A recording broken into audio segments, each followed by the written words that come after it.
Hello students, welcome to Vidyagrih. Vidyagrih परिवार में आप सभी का स्वागत है। आज हम लोग हिंदी का पढ़ेंगे नेक्स्ट श्रम विभाजन और जाति प्रथा, इसके बारे में। ठीक, तो श्रम विभाजन और जाति प्रथा क्या है? श्रम मतलब काम और विभाजन मतलब बांटना। काम का विभाजन जाति के अनुसार, जो जाति प्रथा चलती आ रही है, जो उसी के अनुसार काम का भी जो विभाजन हुआ, उसी के बारे में हम लोग पढ़ेंगे। चलिए, यह विडंबना की बात है कि इस युग में भी जातिवाद के पोषकों की कमी नहीं है। इसके पोषक कई आधारों पर इसका समर्थन करते हैं। ये मतलब हमारे लिए बहुत सोचने की बात है कि अभी भी जातिवाद को बढ़ावा देने वाले की कमी नहीं है। इसके आधार पर हम जाति को कई भागों में बांटते हैं, उसके काम को बांटते हैं। समर्थन का एक आधार यह भी कहा जाता है कि आधुनिक सभ्य समाज कार्यकुशलता के लिए श्रम विभाजन को आवश्यक मानता है। जो हमारा समाज है वो हमारे काम के विभाजन को आवश्यक मानता है, और चूंकि जाति प्रथा की श्रम विभाजन का ये दूसरा रूप है, इसलिए इसमें कोई बुराई नहीं है। हमारा समाज अभी भी हमारे जाति के अनुसार काम को अच्छा मानता है और इसमें कोई बुराई नहीं है, ऐसा समझता है। जैसे कि मान लीजिए कि कोई अगर बढ़ई है तो वो बढ़ई का ही काम करेगा, कोई अगर ब्राह्मण है तो वो पुरोहित का ही काम करेगा। इसी को हमारा समाज मानता है।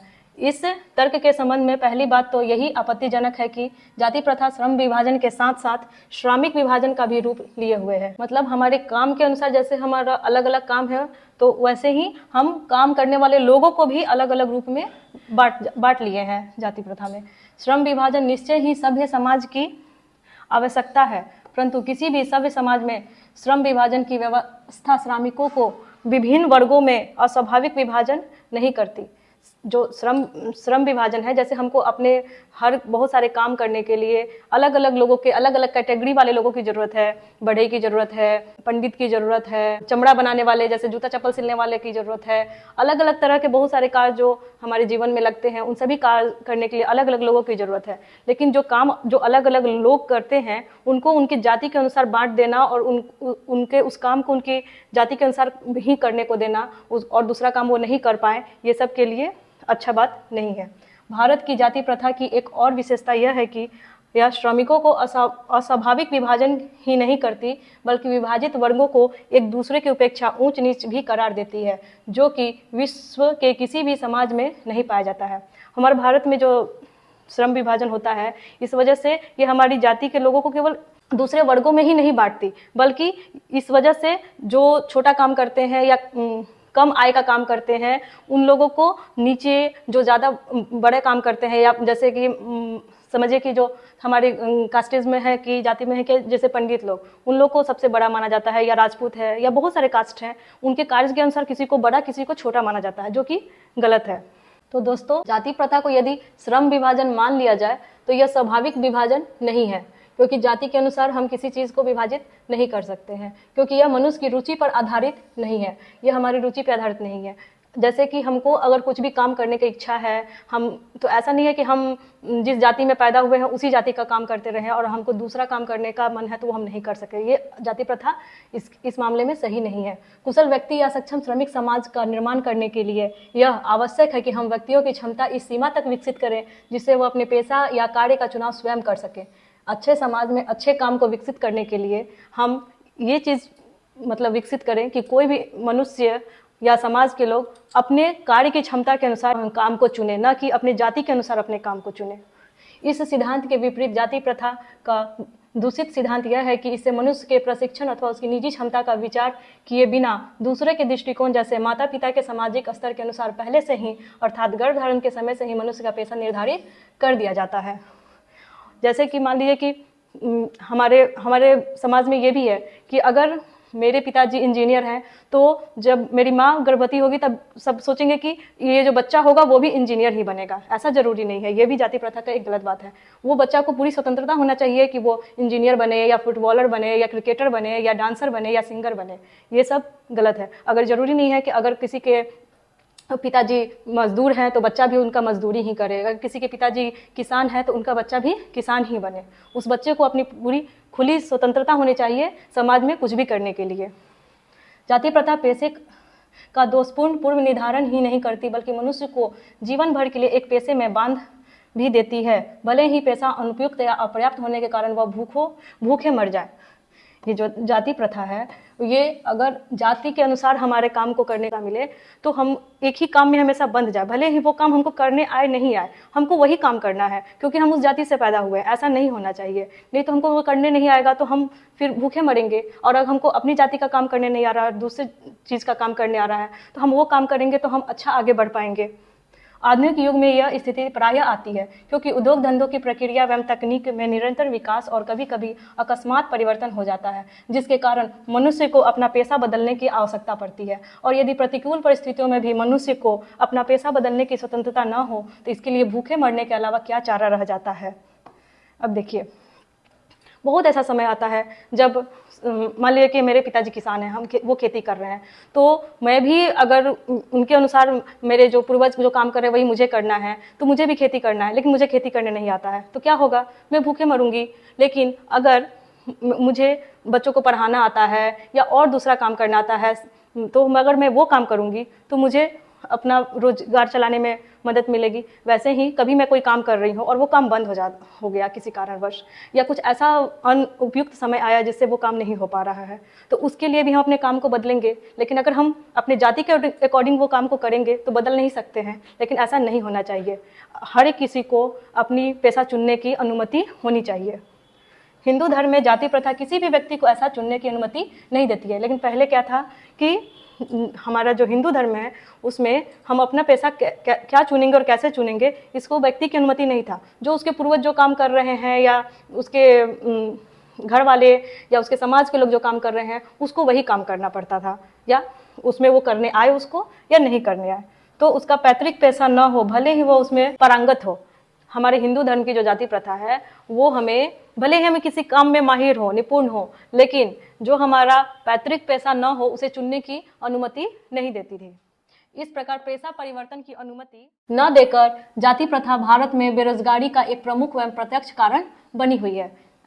जैसे पेशा हम लोग का काम नहीं हम लोग बदल सकते हैं, और हमको जो काम करना है वो हमको करने भी नहीं आ रहा है। इसी कारण से भारत में जाति प्रथा की वजह से हम लोग बहुत बेरोजगार हो रहे हैं। बेरोजगारी का मुख्य कारण बनी हुई है जाति प्रथा।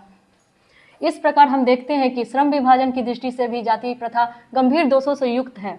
जाति प्रथा का श्रम विभाजन मनुष्य की स्वेच्छा पर निर्भर नहीं रहता है। मनुष्य की व्यक्तिगत भावना तथा व्यक्तिगत रुचि या उसमें कोई स्थान अथवा महत्व नहीं रहता है। इस आधार पर हमें यह स्वीकार करना पड़ेगा कि आज के उद्योगों में गरीबी और उत्पीड़न इतनी बड़ी समस्या नहीं है जितनी यह कि बहुत से लोग निर्धारित कार्य को अरुचि के साथ केवल विवशतावश करते हैं। ऐसी स्थिति में स्वभावतः मनुष्य को दुर्भावना से ग्रस्त रहकर टालू काम करने और कम काम करने के लिए प्रेरित करती है।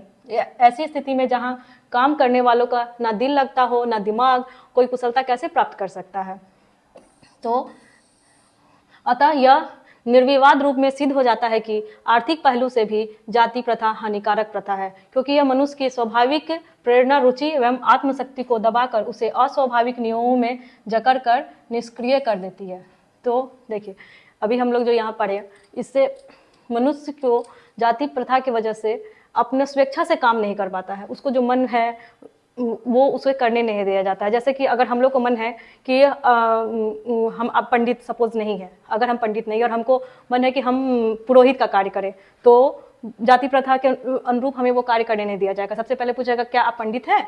पंडित है तभी आप पुरोहित का कार्य कर सकते हैं। तो ये गलत है। अगर हम पढ़े लिखे हैं, सब चीज़ उनके अनुसार सारे ज्ञान लिए हुए हैं, तो हम भी क्यों नहीं पुरोहित का काम क्यों नहीं कर सकते हैं। ऐसा थोड़ी है कि जो पुरोहित कास्ट में पैदा लिया है वही पुरोहित का कार्य करेगा।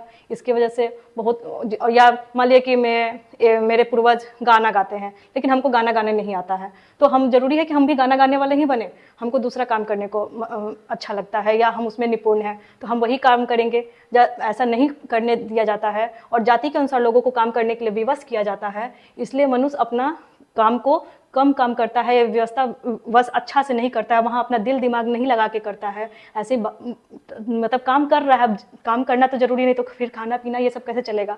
ये सब करने से उसको मनुष्य को एकदम इनएक्टिव बना देता है, निष्क्रिय बना के रख देता है। कोई भी काम अच्छा से मन लगा के नहीं कर पाता है, बस ये जाति प्रथा की वजह से। अब मैं समस्या के रचनात्मक पहलू को लेता हूँ। मेरे द्वारा जाति प्रथा की अवलोचना सुनकर आप लोग मुझसे यह प्रश्न पूछना चाहेंगे, यदि मैं जातियों के विरुद्ध हूँ तो फिर मेरी दृष्टि में आदर्श समाज क्या है? अगर मैं जाति प्रथा के विरुद्ध हूँ तो मेरे दृष्टि में आदर्श समाज क्या है?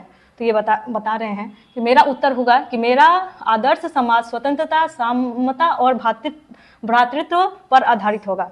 मेरा जो आदर्श समाज होगा उसमें क्या होगा? स्वतंत्रता, हर कोई को स्वतंत्र रहेगा, उसको जो इच्छा जैसा इच्छा वो अपना काम करने की उसको स्वतंत्रता होगी, उसे कोई बंधन नहीं होंगी कि तुम इस जाति में पैदा हुए हो या तुम्हारे पूर्वज ये काम करते हैं, जैसे तुम्हारे पूर्वज टमटम चलाते हैं तो तुम्हें भी टमटम चलाना है, तुम्हें ये करना है, वैसा कुछ नहीं। सबको अपना हर काम करने की स्वतंत्रता मिलेगी, सबको समता, सबको समान अधिकार के रूप में, समान रूप में देखा जाएगा। मतलब कि अगर पंडित है या कोई हजाम है या और भी ऊंची नीची जाति का लोग है, कोई बनिया है, सबको समान माना जाएगा। जैसे हमको जो अधिकार है, जो एक बनिया को अधिकार है, वही समान अधिकार एक पंडित को भी होगा, वही समान अधिकार एक नीची जाति के काम करने वाले लोगों को भी होगा। सबको समान अधिकार, हर जगह पे, कहीं पे भी जॉब है, कोई भी सरकारी काम है या कहीं का भी किसी को भी कुछ खोलना है, कोई बिजनेस करना है, सबको समान अधिकार है कि वो सब कोई सब चीज़ अपना कर सकता है। और सब भ्रातृत्व, सारे कास्टिज्म के लोग, भले ही हम लोग कास्टिज्म बनाए अपने सुविधा के लिए, अपने काम को बांटने के लिए कि ऐसे ऐसे हम लोग का काम है, सबको ऐसे करेंगे, लेकिन काम को बांटने के लिए हम कास्टिज्म बनाए, लेकिन कास्टिज्म जाति बनाए, लेकिन उस जाति का मतलब ये नहीं है कि हम लोग वो लोग वही काम हमेशा करेगा। हर कोई अपने लिए स्वतंत्र है, समान है, जिसको जो काम अच्छा लगे, जैसे अच्छा लगे वो कर सकता है, और सब एक दूसरे से मिल के भाई भाई के अनुसार रहेंगे। क्या यह ठीक नहीं है कि भातृत्व अर्थात भाईचारे में किसी को क्या आपत्ति हो सकती है? किसी भी आदर्श समाज में इतनी गतिशीलता होनी चाहिए जिससे कोई भी वांछित परिवर्तन समाज को एक छोर से दूसरे छोर तक संचालित हो सके। ऐसे समाज में बहुविध हितों में सबका भाग होना चाहिए और सबको उनकी रक्षा के प्रति सजग रहना चाहिए। सामाजिक जीवन में अबाध संपर्क के अनेक साधन एवं अवसर उपलब्ध रहने चाहिए। तात्पर्य यह है कि दूध पानी के मिश्रण की तरह भाईचारे का यही वास्तविक रूप है और इसी का दूसरा नाम लोकतंत्र है। क्योंकि लोकतंत्र केवल शासन की एक पद्धति ही नहीं, लोकतंत्र मूलतः सामूहिक जीवन चर्चा की एक नीति तथा समाज के सम्मिलित अनुभवों के आदान प्रदान का नाम है। इसमें यह आवश्यक है कि अपने साथियों के प्रति श्रद्धा एवं सम्मान का भाव हो। अब देखिए, लेखक ये बोल रहे हैं कि हमारे जीवन में जब हम लोग सब स्वतंत्र रहेंगे, समान रहेंगे, भाईचारा के अनुसार रहेंगे, तो इससे क्या होगा कि जैसे हम सब एक दूध और पानी को जब मिक्स कर देंगे भी तो पता चलेगा कि उसमें कितना दूध है और कितना पानी है, नहीं ना?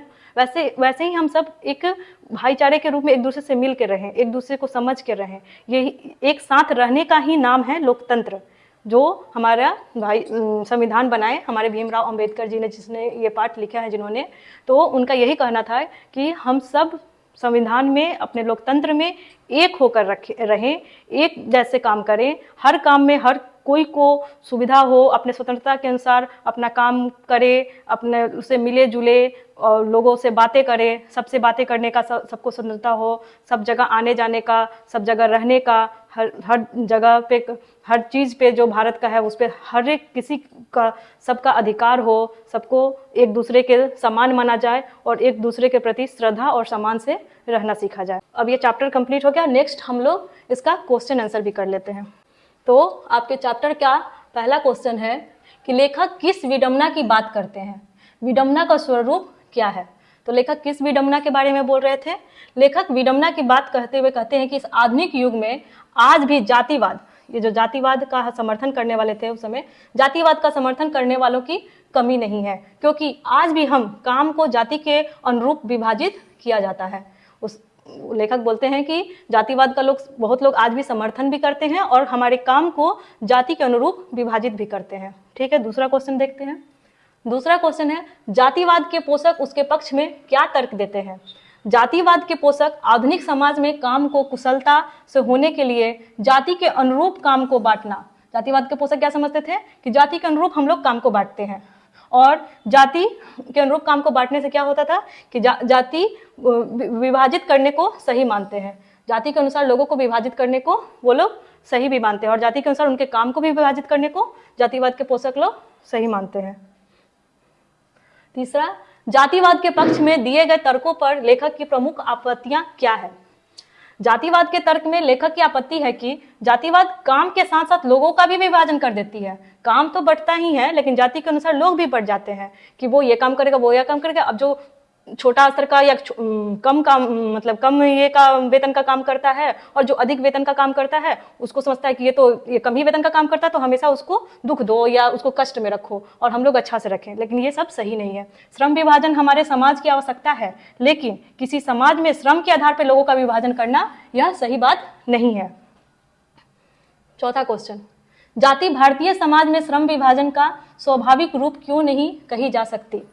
तो भारत की जाति प्रथा श्रमिकों का केवल और स्वाभाविक विभाजन ही नहीं करती है। हमारे भारत की जो जाति प्रथा है वो काम करने वाले श्रमिकों को केवल स्वाभाविक रूप से ही विभाजन नहीं करती है, बल्कि श्रमिकों को उनकी जाति के कार्य के अनुसार ऊंची नीची जाति के रूप में बांट देती है कि जो आदमी बड़ा काम करता है या बड़े वेतन का काम करता है या पुरोहित है, वो बड़ा जाति का हो गया। जो उसे थोड़ा छोटे स्तर का काम करता है वो छोटी जाति का हो गया। जो उससे भी थोड़ा छोटे स्तर का काम करता है वो और छोटी जाति का हो गया। तो ये सब सही नहीं है। अभी हम लोग 4 क्वेश्चन किए हैं और देखिए ये चारों क्वेश्चन हम लोग कर लिए हैं, 1 2 3 4, और ये 4 बाकी है जो हम लोग नेक्स्ट वीडियो में करेंगे, या आप लोग भी कोशिश करिएगा, हो सकता है आप लोग भी कर पाए, करके अपना बताइएगा।